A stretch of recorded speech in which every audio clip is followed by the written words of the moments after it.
Hello all. Gonna try this again. Wound up getting a call with the original video I put out, so I figure I'll replace it with this one. We'll make it a shorter form. Um, just making the finishing touches on the home, and usually I zero in on stuff like you know BHI, Sakari. Now that Gorilla Hebrew is actually one of Esau. By the way, we don't want them, so you could have them back. Um, Figured I would flip to one of my favorite people to abuse, and that would be Satan's pastor, Perry the Preacher.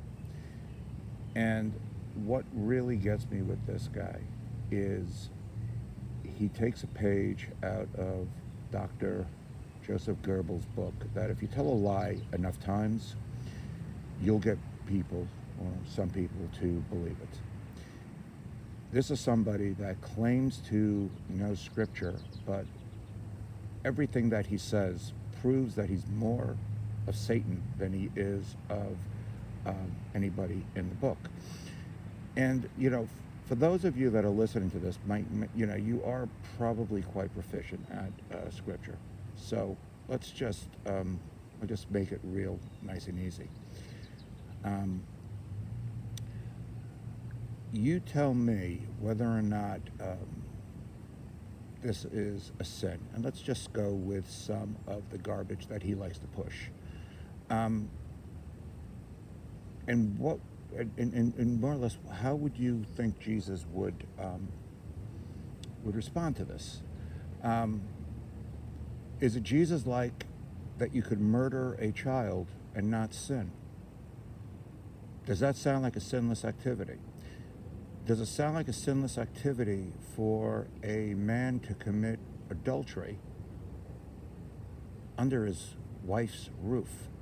I mean, besides the fact that it definitely makes him into a low-life scumbag, that is breaking a commandment, which is something that apparently Perry, with his twisted way of thinking, is that he can't break commandments because of his sinless bullshit cult that he likes to deal with, that he likes to push. This is also a guy that says that if you follow his garbage, and you're a woman, then you have the obligation to give your body over to him. Again, does this sound like a Christian, or does this sound like of Satan? Basically, whatever Perry wants, he's going to somehow back into John 8:34 and the other 5 verses he knows, because he doesn't know really anything much else about Scripture.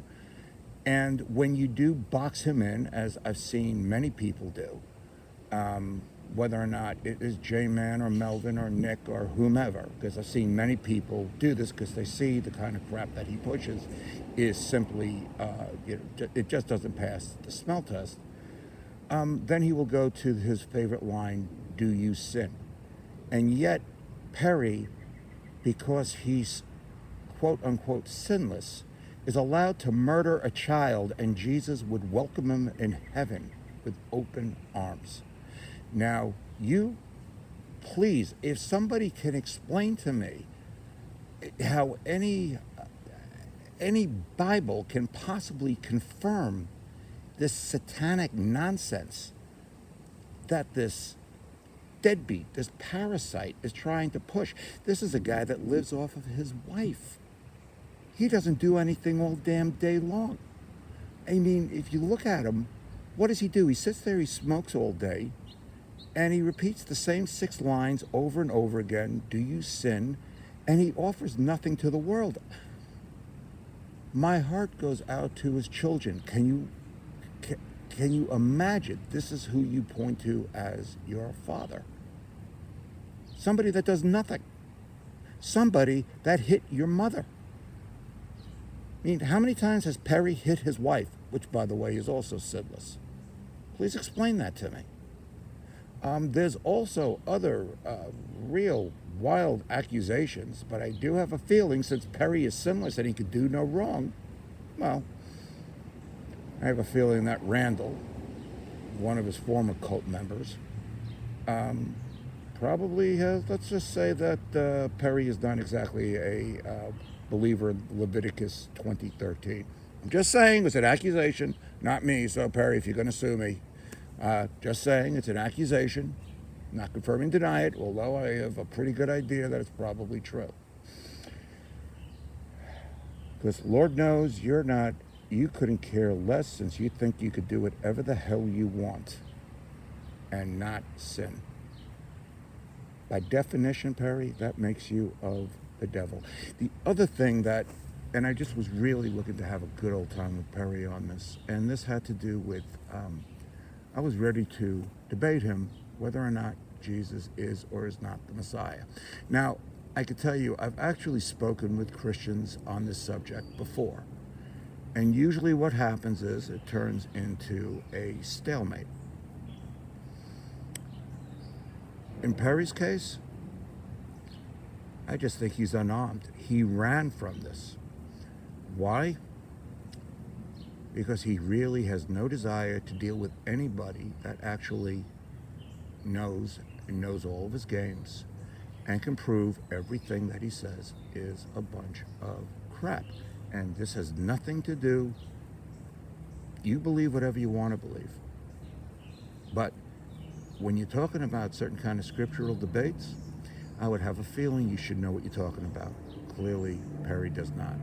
But final point, and I noticed this with the guy, he has no problem lying about scripture as long as it meets his narrative. He's proven this multiple times. This is somebody that will say the Bible means whatever he wants. Specifically, where, and this is even in the KJV, the name of the Father is crystal clear. Yet Perry will say whatever he wants as long as he can get people to believe his garbage. So twisting scripture. Now, you tell me, does that sound like somebody that's of Satan? Because I will certainly tell you, I seriously doubt Jesus, who was a Torah scholar, would ever preach any kind of crap like that. Anyway, I will probably be putting something out soon about my Esau brother, Gorilla Hebrew, as well as Herpes Hakah, who I might add looks quite deflated now that Garfield took him to the woodshed. And of course my buddy, Sergeant Sakari, or as I like to call him, Buck Private Sakari. Anyway, people, have yourself a great day, and speak to you soon. Bye-bye now.